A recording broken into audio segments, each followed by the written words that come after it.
Hello, everybody. Ella J here of A Wrestling Gal podcast, all about the female perspective on professional wrestling. And I am so honored to be a part of the Queen Bees YouTube channel for this amazing YouTube interview series.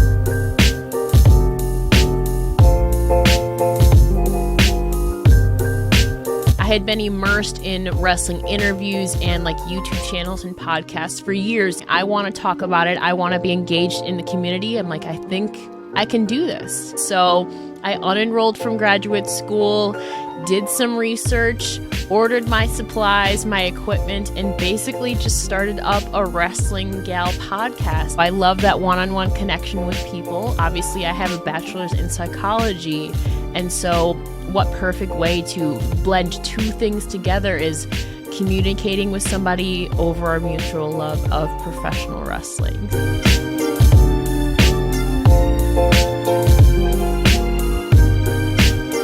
It really, I feel like, wasn't until the last maybe decade where women's wrestling and female performers and female wrestling fans and content creators and journalists that have really been given a proper chance to lend our voices, lend our perspectives, and lend our knowledge to the professional wrestling community and lending our abilities to it too. It's been this male-dominated industry, and I just want to provide another platform for the female voices to be heard, to where we can all connect and basically continue to build this community, and so people can learn all these amazing stories and perspectives from some people that they've never heard before or maybe are not too familiar with. Female wrestlers have been knocking on this door, this glass ceiling, for decades, for centuries, and it's about time that we continue to bust the damn thing down.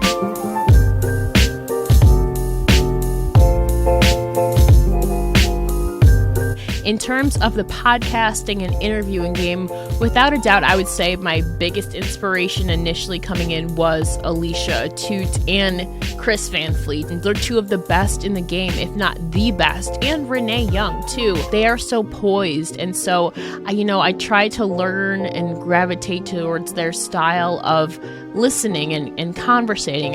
In general terms, though, sources of inspiration in the wrestling community as well is my girl Mickie James. She was my first introduction to women's wrestling, and even beyond wrestling, she just has an amazing story that I have been a fan of for 12 years, and she is an all-around figure in and outside of the ring. And so for me, she has a really empowering story, and she is one of the most kind-hearted people and most hardworking people I've ever met. I would say she really is my biggest hero and inspiration in life as well.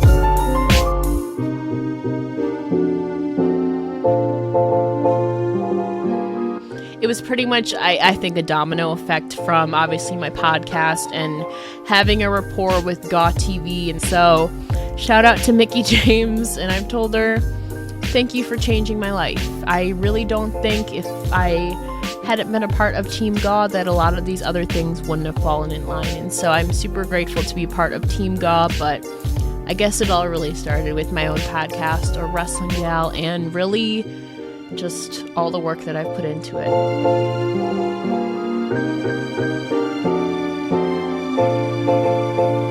I don't even think that I've really reached my full capabilities in everything that I'm doing.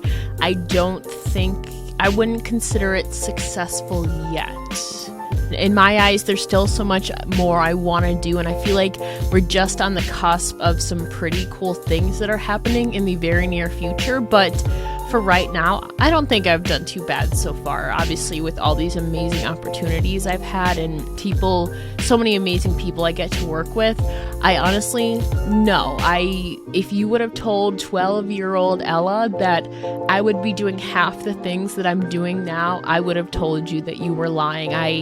It's just unbelievable, and really, it's crazy to think about. Thinking if 12-year-old me could see what I'm doing now, I do think, though, that she would be proud. But again, there's so much more that I want to do.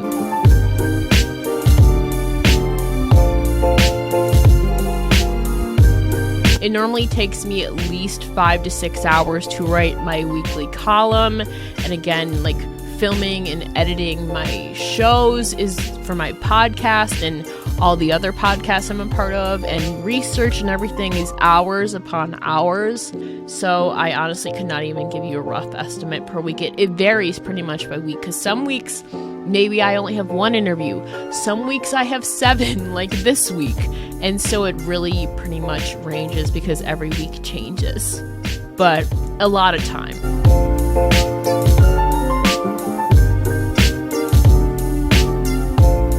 I am also a host for a couple different shows. I'm a writer. I'm an editor of a podcast. I have my own day job, SE Scoops. I have my own show on there, Women's Wrestling Focus. Again, I have my own column on WrestleZone, which is Women's Wrestling Wrap-Up. I'm also part of Women's Wrestling Talk and Bell to Bells and editing the Gawcast.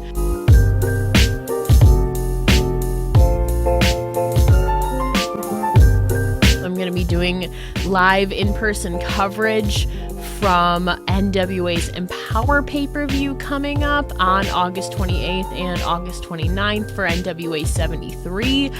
That's going to be fun. My first time doing in-person coverage and in-person interviews. I'm also doing an interview series coming up for Capital Championship Wrestling next month in September, as they are just a new all-women's promotion that is just starting up. And then I have another pretty cool announcement coming up in September, which again involves women's wrestling in one of the major wrestling magazines.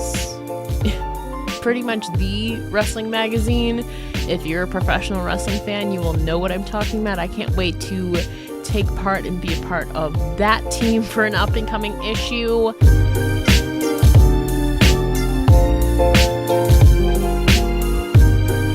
Whether that's for Wrestling Gal or any of the other projects I'm doing, Shawn Michaels is my dream guest and the ultimate scope of the universe. But other amazing names I would love to have join our Wrestling Gal is somebody I've been saying pretty much since the inception of a Wrestling Gal. Jamie Hayter is one that I have been pretty much wanting and yearning to interview. Dakota Kai and Rhea Ripley, or Charlie Evans, Kylan King, Heather Reckless. I would also love like Kelly Kelly, also known as Barbie Blank, Alexa Bliss, to Paige, to Neil Dashwood are people that I would love to interview sometime. Those are definitely some few names at the top of my list right now.